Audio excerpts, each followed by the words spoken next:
Yes, habari zenyu wadau.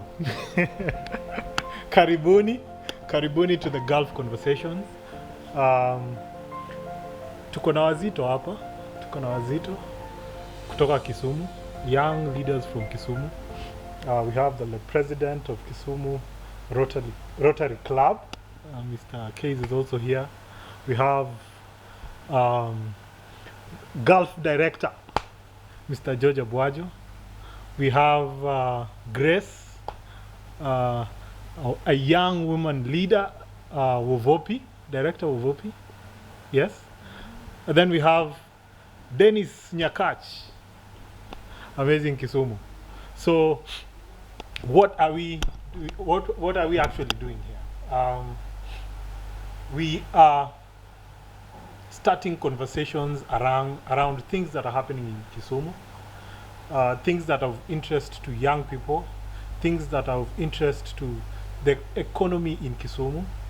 And we are hoping that conversations that we are going to have here are going to build into other conversations that are being had elsewhere. So karibuni sana, feel welcome wherever you are. Yes, and today we are going to talk about the BBI and young people. Yes, karibuni.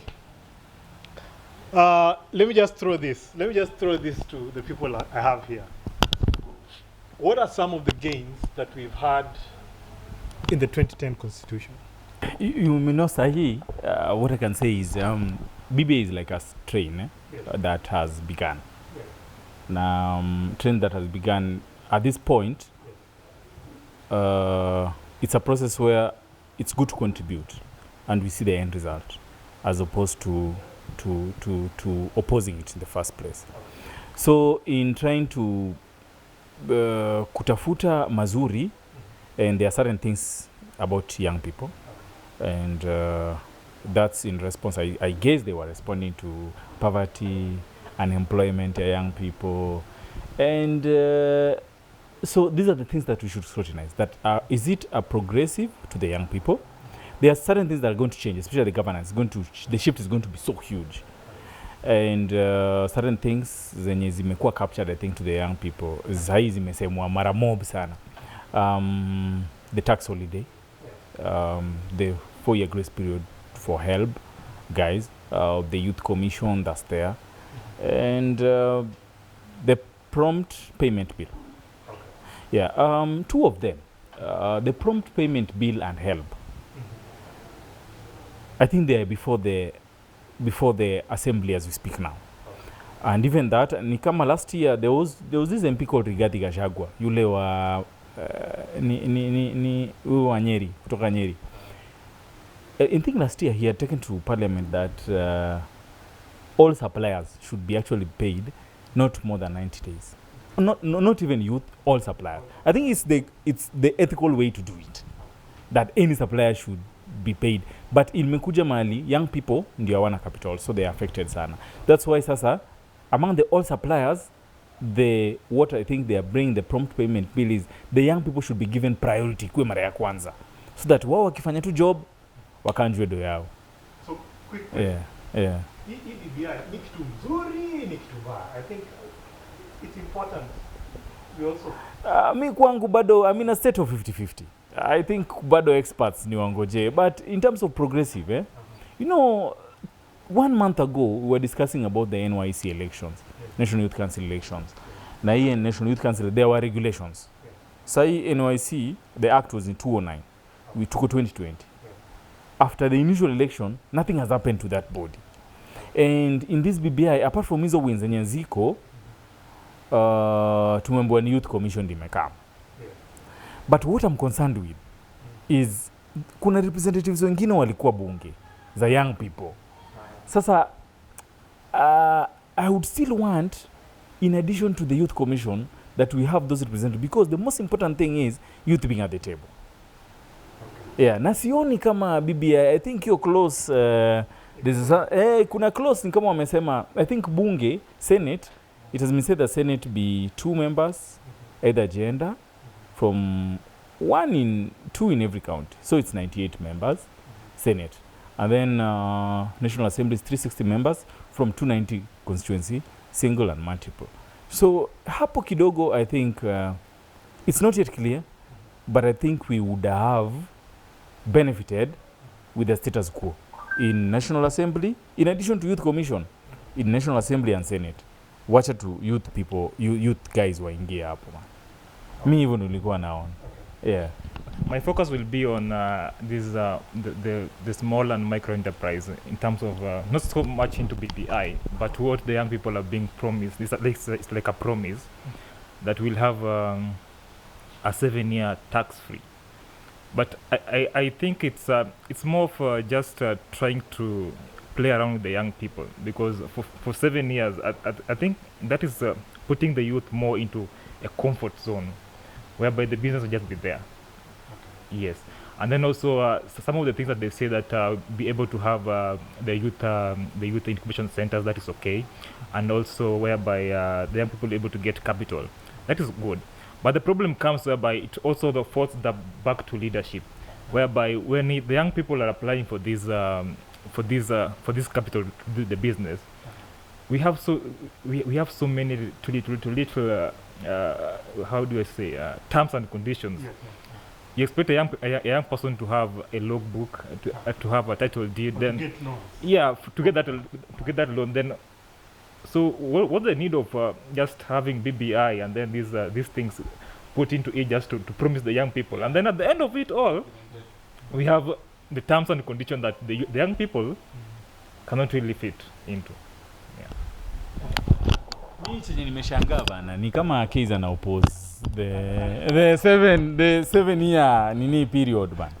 Kaiza, you don't want us to get something bana. It's like what you're suggesting, you're opposing the 7 year. Yes, una oppose kitu. 7 years. Tax. I think what they say that we are being giving a 7-year tax relief, but then we have so many. We have been having. Have we heard about this startup bill? Yeah. Yes, startup bill. Yeah. You know, like what? Like it's something that people should just sit down and then start like bring it down into segment whereby what is a startup? Just in terms of the IT sector, what's a startup? Like at what point that a startup leaves being a startup and becomes a company? So if you want to tell young people that you'll be a startup for almost 7 years, then what will they be doing? You know, if you just say about tax, then what is also the percentage also involved in it? I would want to actually concur with what Kaiza said, because that tax relief to the youth, you see, we've had the youth fund, right? But we also know that there's some money that has been returned to the treasury because the youths have not applied for them. The question is, why have the youth have actually not come for this money? Is it because of the strict regulations? Yeah. So the question here is, if BBI is trying to, give the youth opportunities, why don't they just address these current opportunities that we have that come and goes without much benefit to us, rather than adding on some that may want to really sound like enticing us and not really benefiting us as they may want to. So I think that's a point that we are really not opposing the point, but we are questioning because we need some specifics. Yeah. So my point again would actually go to, if you ask me if BBI is a good thing or not, I'm actually still 50-50, but I would say that, democracy is a work in progress, and if it means that we need to amend the constitution to actually strengthen the working condition, or rather the structures that we have, in order to, just make the governance and then the leadership, and then looking at the youth aspect be recognized, and so that they are meaningfully involved and they participate in this, not only the policy level, but also toward the implementation of the policies itself. So I think it is also important, and if BBI is truly a good thing that would benefit the youth, then we should be involved right from the policy formulation to its implementation, just so that we don't miss out the point and the ideas that we have. I'm also, I think, of the school of thought at the moment that to me, okay, I'm at a 50-50 percent point in terms of BBI in comparison to where we are as youths, because as every other speaker has actually introduced themselves and said, the gains that we might get as youths, and they're still like black and white. They are not yet colorful, because because we have seen from history that we have very good policies, and what makes them not working more so have been elements of non-implementation, or we just don't have structures to make them have life of their own. So despite some of these proposals, the incubation centers, I'm just wondering, I was just reading some analysis where somebody had done that at every Huduma center, there will be a business advisor for the youth. That is what somebody else was saying. So how are we going to structure it? Is there a regulation or a design of how we will put up these incubation centers around the country, in each and every sub-county, or even in each and every county, to reach the youth? One other thing that I just didn't like about the BBI so far was on its take on the National Youth Commission that it was proposing for the youth, where it has a membership of 6 people, and at least 4 of them must be youths. Why not a complete 6? Because it is a youth commission. Because we will be given an old man of 8 years to be the chair of the commission, who is not a youth. In as much as they are talking about somebody who has expertise in youth and governance and all that, but we have very, very good youths in this country who have experience and actually could represent youth issues around the country. I just wanted to check, the youth commission thing and NYC. Sijui kama Emmanuel. There's the youth commission to Membiwa. It's going to have some functions. Let's try to the current status where we are. There's the NYC. The act was in 2009, effective started in 2010. Now that act, there was the first election. Nothing has happened so far.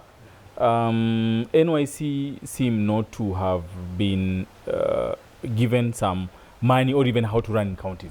So it's like a body. Right now, people are being appointed to that place. Now you bring the youth commission. Is BBI going to bring both NYC? Are we going to exist with both NYC, or is there going to be a conflict of NYC and? Because for me, one has to go. For both BBI, the youth commission and NYC, both of them cannot exist. And if at all we forgo NYC and we take the youth commission, like Nyakacha said, the composition, how it's written in the word, I think we should put more meat into that bone. We disagree. Maybe the chairman needs to be youth. Yes, and we need to add certain rider. The face of it should represent Kenya. All the 6 members should be young people themselves, and possibly the youth commission should have offices in 47 counties with nominees from all the 47. So we just don't have youth guys in Nairobi, but how do we have structures in the counties that yet the youth commission, just like SRC or like any other commission, siko na ma office ma county? Yes, let the government do the consolidated fund the commissions, then ikuwe na office. So the question should be, how do the other officers, how are they going to be represented? Should there be election to appoint the youth representatives, or should there be still appointees? Unajua George, umegusia kitu muhimu sana hapo. Structure, National Youth Commission. Actually, mimi nikiangalia the BBI in itself, I think for young people, the main gain that we have achieved, or that we are going to achieve, if let's say the BBI is going to pass, is the National Youth Commission. Other than that, for young people, kuna kitu ingine tena?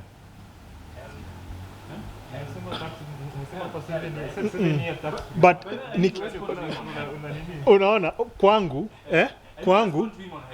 ngoja kwanza, kwangu kitu muhimu sana niyo National Youth Committee, kwa sababu everything else will fall under, everything youth will fall under the National Youth Commission, isn't it? So to me, that is a big, big gain. But I guess, sisi ni wa Kenya, man. Sisi ni wa Kenya. Hatuishi kwa nchi ingine. Kuna a lot of questions huwa zinakuja. Ukisikia commission hii Kenya unasikia nini? The first thing ukisikia commission, Grace, ukisikia commission unasikia gari. Hiyo ni avenue ya kula pesa pia. Exactly. Exactly. So unajua kuna terms fulani politicians wanatumiaga ama hawa legislators wanatumiaga kutufunga macho. So ndio ni avenue poa ya create change, but kuna vitu mingi lazima tu address.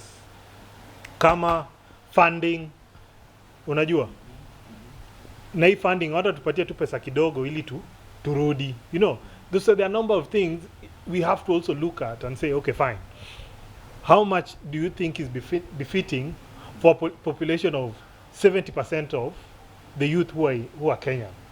Unaona, youths wenye wako Kenya tuna constitute about 60 to 70%, si ndio, of the general population. Kumaanisha hatufai kupewa tu pesa kidogo ya commission, especially if we are to set up structures that are going to benefit young people. Yes. Si ndio? Tukiacha hiyo maneno ya structures vile ulikuwa unasema, kutoka kwa national government to counties, watai structure aje? How accessible will the National Youth Commission be? You know, these are some of the questions that young people need to start thinking about. Unaona? Aya, wacha hiyo. Mimi nataka kurudi kwa hii maneno ya 2010 constitution, because I feel like kuna issue of representation yenye sasa imetupwa mbali. Representation, ukiangalia 2010 constitution, kila mahali ukisikia Senate, at least 2 people must be young, si ndio? Ukienda kwa National Assembly, at least kuna representation ya young people, special interest groups na PWDs, si ndio? Ukikuja county assembly, the same thing.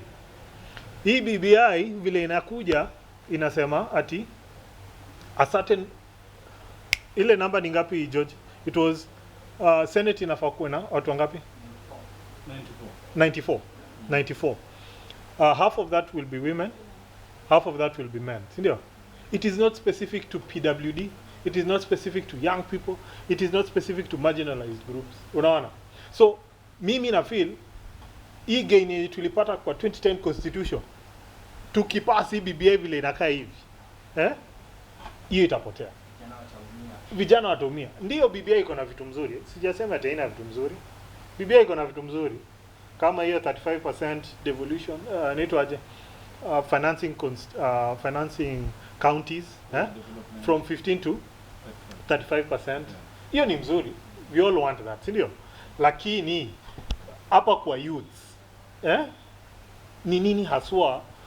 Because you see, ni kama tumetoka from special inaitwa representation yetu kwa meza inatolewa na tunaona, na kwa sababu wametupatia 35% hatufai kuongea. You see, so that is my worry.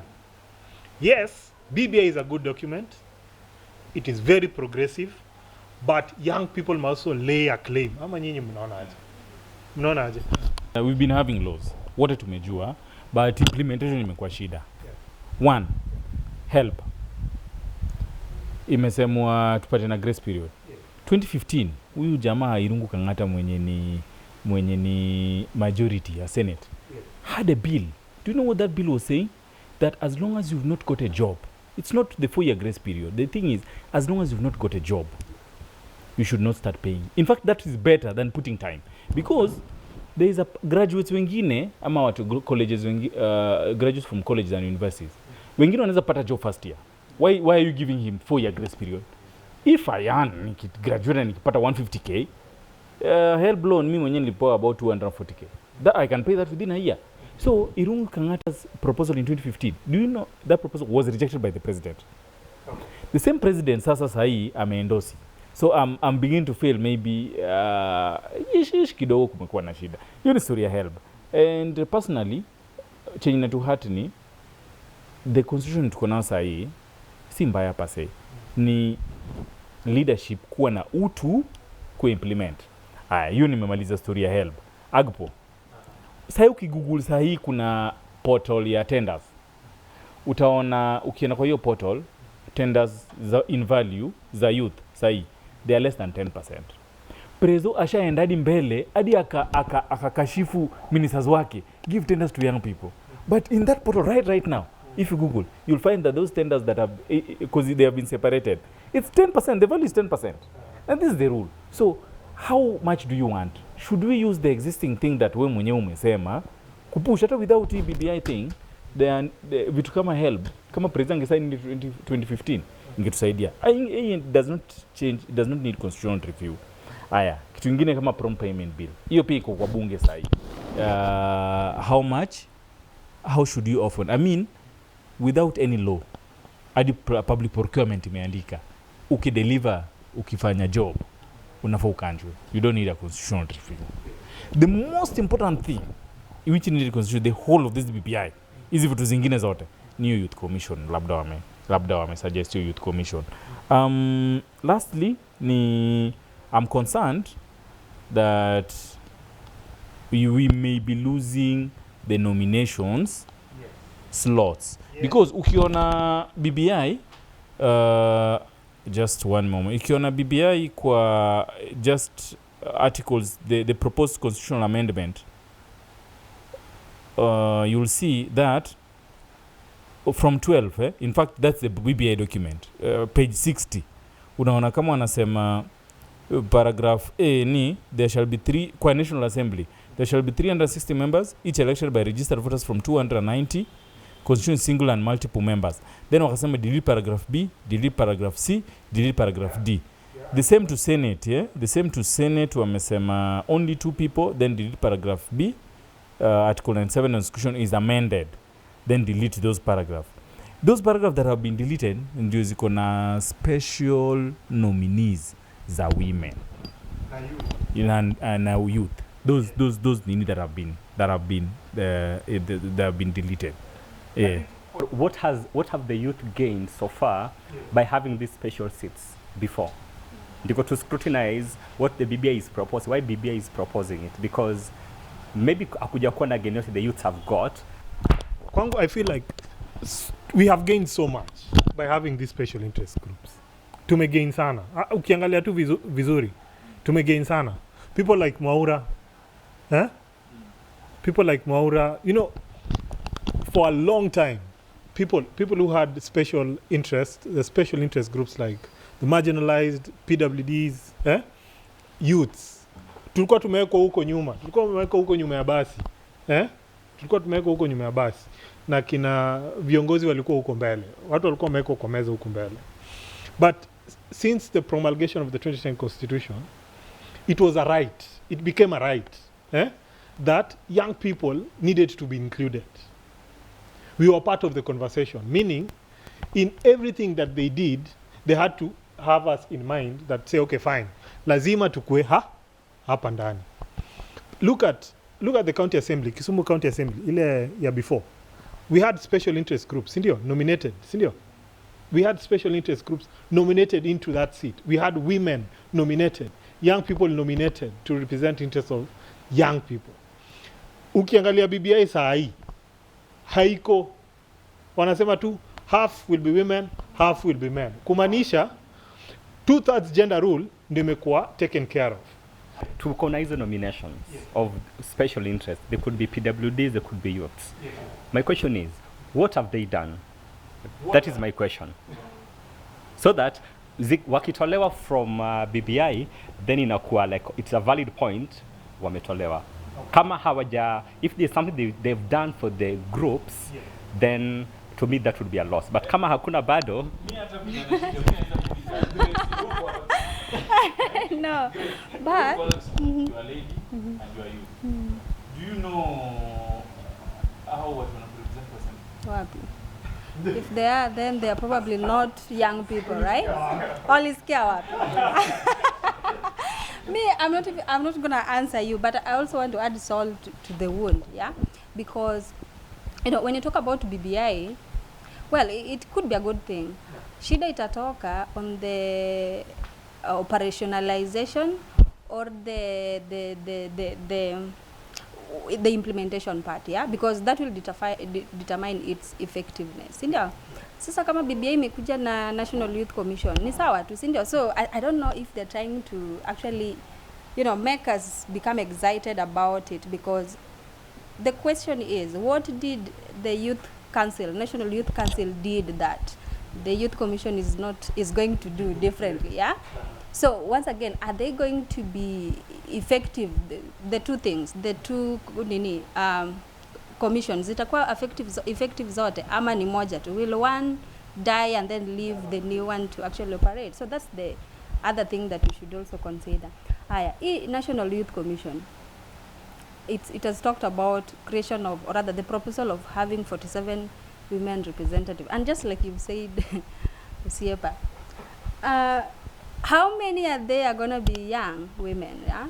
Because when you talk of 47 women and 47 men, how many of them are going to be young? And when you're talking about youth inclusion, they ought to have been very specific about that, because with that, ingetupatia ile, you know, it would have specified the number of young women would be given that kind of opportunity. So I think BBI kindly,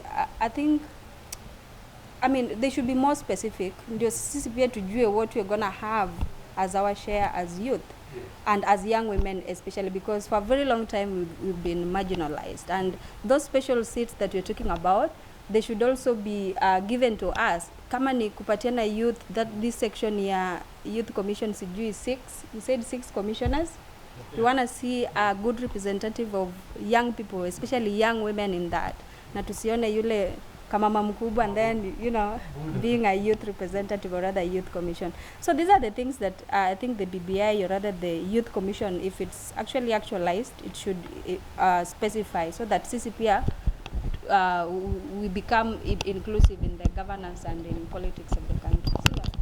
Just on the same thing about youth, you know, we say youth, kila mali unaenda unasikia youth. But then, you know, also other youth, we have a problem in terms of this age. Like, what does the constitution say about who is a youth? 18 to 35. And then, you know, okay, I have 2 years to I have to exit. But you know, the time I was 10 years ago, I used to stop some people like, how on my youth. And the same guys, 10 years later, they're almost 45, they're the youth, they're the ones who are still going to benefit in all these things that we are talking about. Like, what measures should we even like put in place so that if it is youth, it is youth. Kama ni wanawake, ni wanawake. Women, disabilities, it's disabilities. Like, what can you do about that also? I think Kaiza kuna point kubwa sana. Hii issue of inclusivity. Hii kitu ya inclusivity, BBI haijai address vizuri. Ukiangalia vizuri, haijai address vizuri.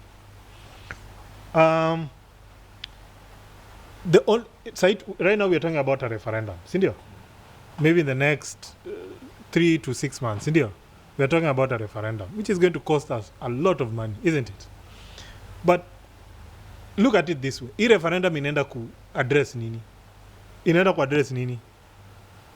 tu ku-address kitu moja tu. Executive powers huko juu, sindio?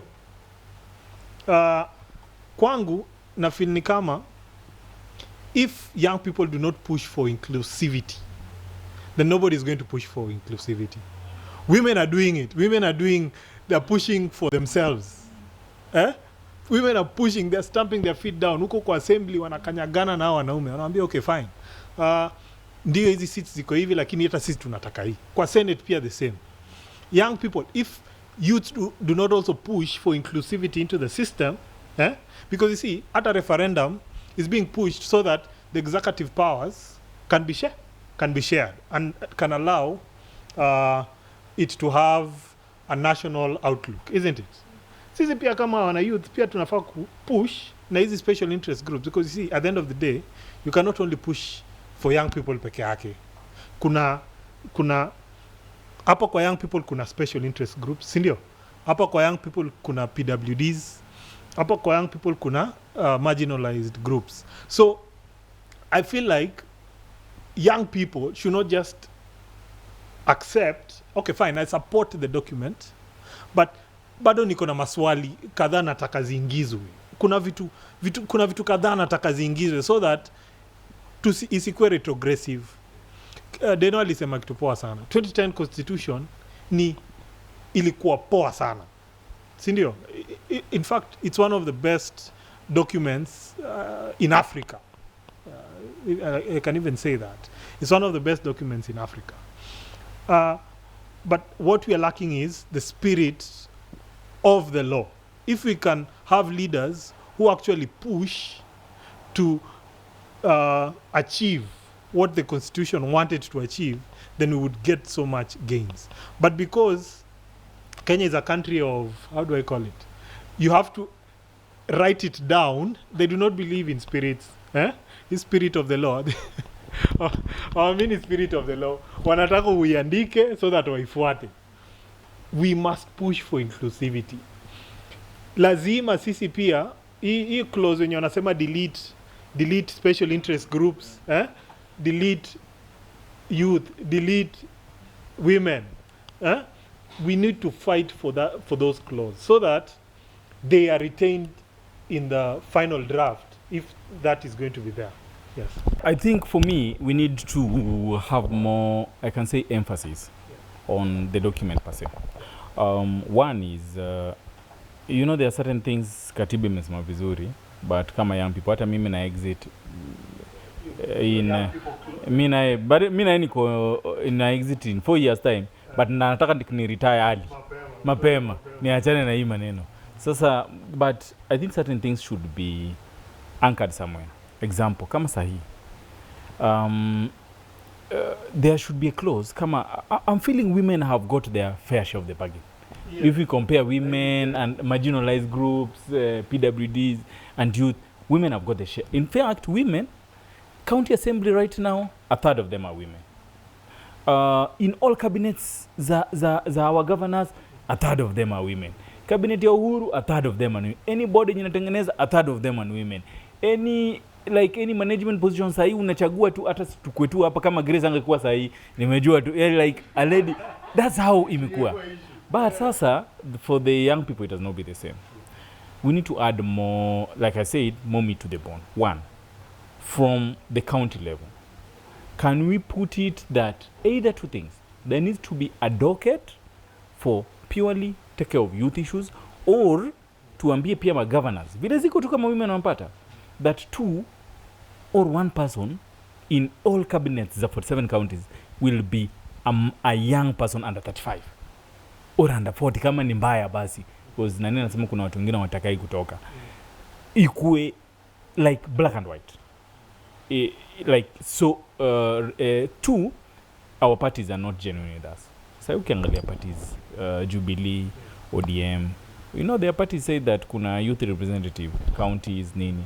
So if you look at the youth representative of ODM in Kisumu County, who normally speaks before the party leader akikam, man, you'll be shocked. You'll be shocked. Yeah, you see, you'll be shocked. So the people who are pushing this thing, they have to be really, those people really, and it's political actors. They should start by their houses. All these parties have youth representatives in every county. Those guys they are 40 plus. I mean, election was held in April 2008. Jubilee held election wakianza Jubilee, maybe 2013.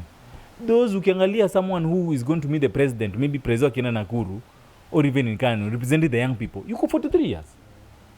So, how can the actors who are now there, currently, those political people can they start cleaning their own house? By that, it will mean we are mentoring the next generation of leaders. Wakitaka the next leaders, automatically utapata a 23-year-old already ni member wa ODM, time ikikuja, ana feel to slot. Lakini inamaanisha political leaders, parties sahi, problem inaanza sahiyo. So when they don't integrate young people enough, genuine young people who are less than 35, it means the time we don't identify young people earlier. That's why in Kenya, youths bloom when they are 35 or when they are close to 35. It's very hard to get someone who's bloomed who is 24 years. In New Zealand unapata mtu anakuwa MP 24 years easily. Hapa tuna bloom na nikitaka most of us sasa nikibloom kama niko 33 nataka ni enjoy hadi 43 because nimebloom late hiyo period maze. So that's the thing.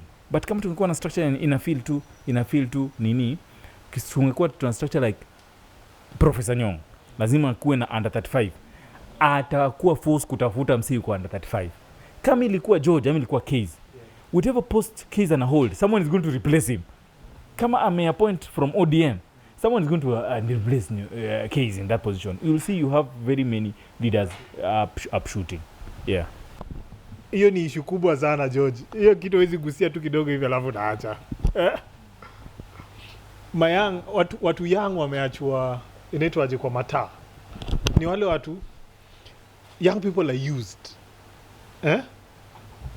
Niambie political party gani kuna kijana under 35 mwenye amekaa kwa meza.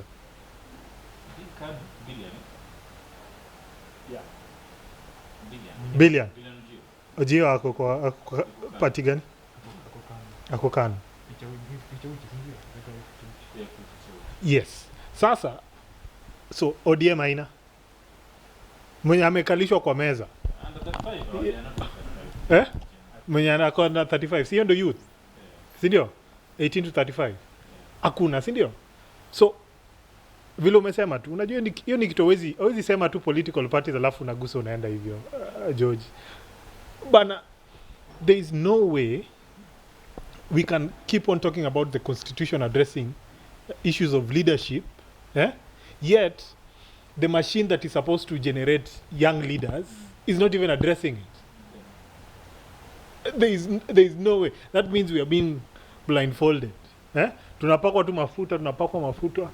mafuta na atuoni mashine yenye inafaa kuwa inatoa hao vijana haitoi. ODM, Jubilee, they're supposed to have young people coming up as leaders. And I keep on saying this. Until we'll begin having youth MCAs, because for me, I feel like MCAs is an opportunity for young people and youth to lead and begin to understand how the process works, what legislation is all about, policies and things like that. Until political parties act will address the issues of youth and address it in terms of ensuring that at least a percentage of MCAs are young people, both women, PWDs and special interest groups.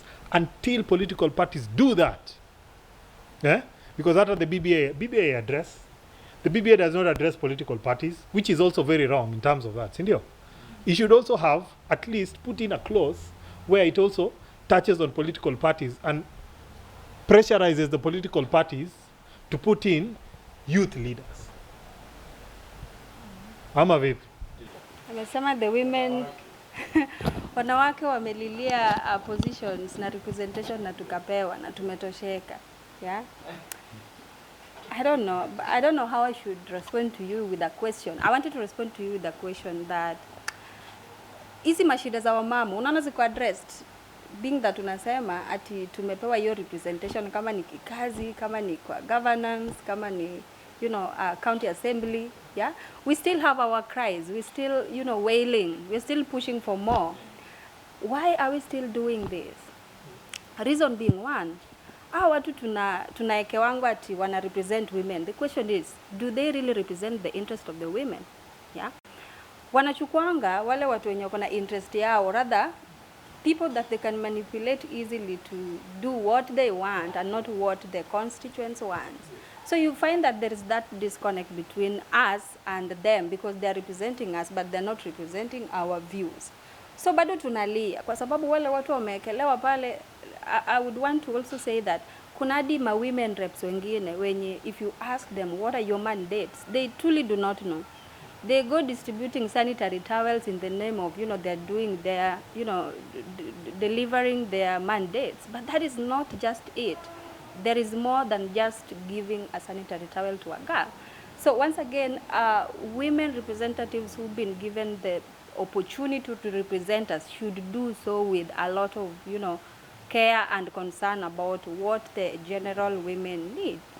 And then the other thing I would want to probably say, maybe a parting shot, is that able to engage kama youth and women. Let's engage, and let's engage actively, yeah. Kama ni tunataka ku-engage ki-policy, then let's ensure that tume engage actively, not just in the formulation, but even to the implementation. Kama hii maneno ya BBI, hebu lizeni ma-girlfriends yenyu ama ma-wives ati nini wamewambia about BBI. Hebu watoe kitu wachange kidogo. Unaona? Let's make this a conversation that kila mtu atoe idea. I mean, it's our future anyway. Let's not let other people decide for us. So kindly just go ask your women ati what's your take on this, so that pia wao wapatiane an idea or rather an opinion that could probably help. So let's make this an all-inclusive engagement. Yeah. Youth or even women, let us not confuse the appointments or the numbers to gains, because to me those are not gains. Those are just positions. To me, and that is probably how I also want to look at the BBI conversation in terms of if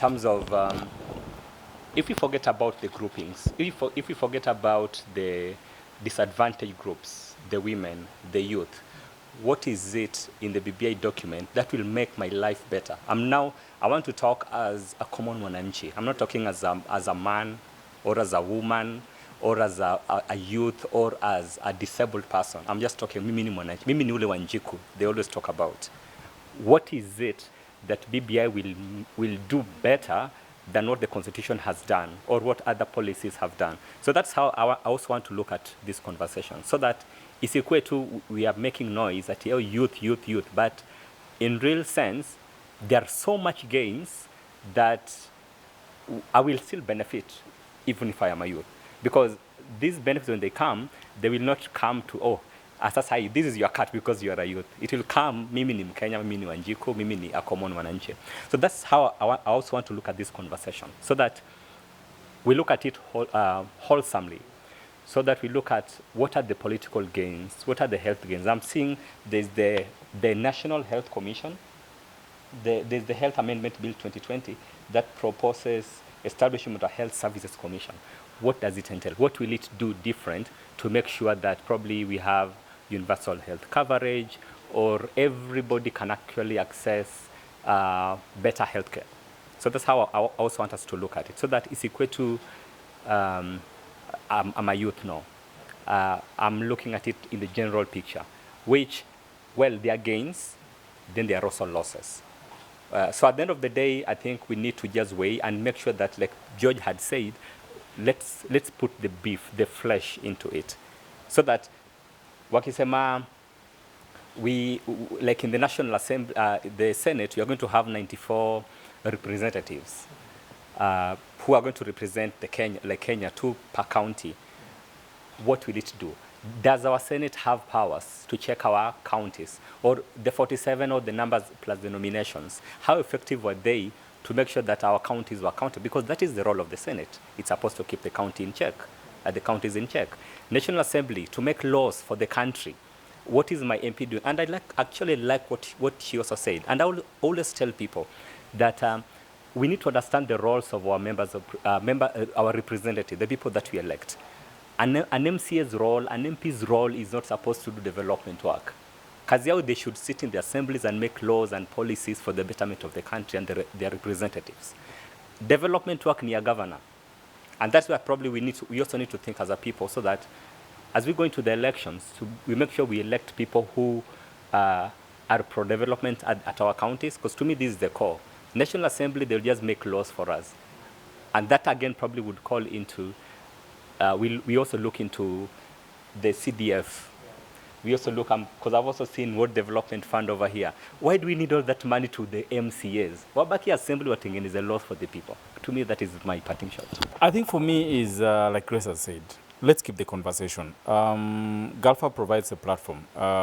We are beginning weekly or fortnightly discussions.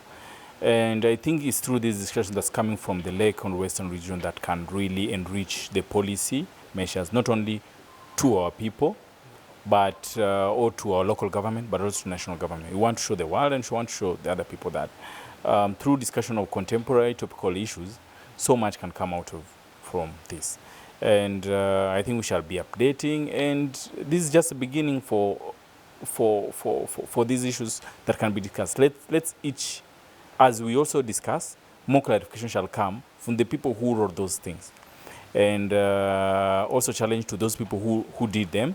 In the spirit, they need to also come to Mashinani and explain to more young people what they meant, the spirit and the law. Now we need to hear from the experts themselves, engaging the young people, why they thought that was the way they had to do it. Yes, some of the proposals are people, but in their wisdom, they had to measure and sieve the best ones and do a compromise. So they need again to come to the ground as the final document and engage different groups, why we did this and why this is important. And then those questions also we shall put to them. And we're also hoping this discussion shall go as the final document is being worked on, so that it can enrich the document further, so that the gains can be realized. As young people in respective or in different leadership position and influence, let us also try and just have these discussions down into mashinani. And also, let us not just leave the BBI thing to the politicians. You know, so watapiga tu siasa nayo, because the most of majority are the ones benefiting. So that's it. We cannot run away from the conversations around BBI. I know there are groups that normally say, "Oh, we are apolitical, we are this and that. We are not supposed to discuss things that are political." But I believe that BBI is meant to progressively change this country, moving forward for the better. So we cannot leave it for the politicians alone. Let us just get involved, discuss, and share as much as possible what we feel is good and what we feel is bad with the document. As it is, I'm giving the BBI document about 50, nazaipatia max ya 50%. Kwa sababu ya World Development Fund, 35% devolution, and even the executive power that will enable the country have a national outlook. I think, to me, those are the greatest gains that are within the BBI. Nikiachana na zile zingine ndogo ndogo zimekuwa mentioned. But let us just continue discussing until that moment we'll have the referendum. Otherwise, that is it from the lunch hour Gulf Hub conversations. Have a good day.